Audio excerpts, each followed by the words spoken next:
Illegal taxi driver in a high-speed St. Andrew chase to face multiple charges. Hi again and welcome. This is Links 007 TV News Report, and we'll be right back with the full details to come.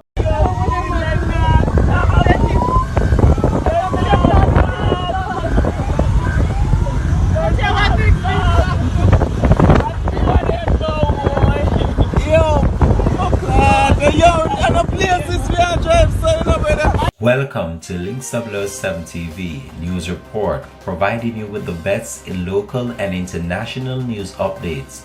This is a place where you can get the most reliable and informative news information. Links 007 TV News Report. Welcome back and thanks for joining us. This is Links 007 TV News Report.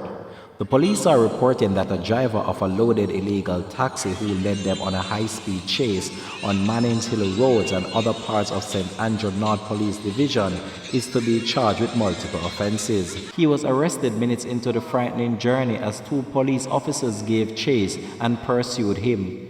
In a video captured by one of the passengers, several others screamed and begged the driver to stop, telling him that he could not get away from the police.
Bad man, you have people like me, I can't be for you. Hey, the man lit down the back. The man lit down the back. Man, the man in silver, my brother.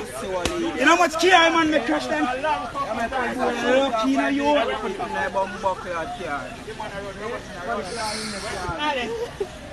People life in a car. How much are we? All our police are shoot off and look at how much people in a bomb buckle at car. Yes, sir. Yes, sir. Yes, sir. Baba don't say, yeah. Baba don't say, yeah. At one stage, he told them that he would not allow the police to hold on to his boss' car. Among the frightened passengers was a schoolgirl clad in her uniform, apparently heading to school. As the driver drifted through the narrow streets in the morning traffic, motorists pulled to the side of the road to allow him free passage. At one stage, a taxi operator crashed into a motorcyclist but did not stop. He would eventually stop after explosions sounding like gunshots were fired. The barefoot driver was handcuffed and is said to have spent the night in jail. This has been Links 007 TV News Report. Thanks for watching.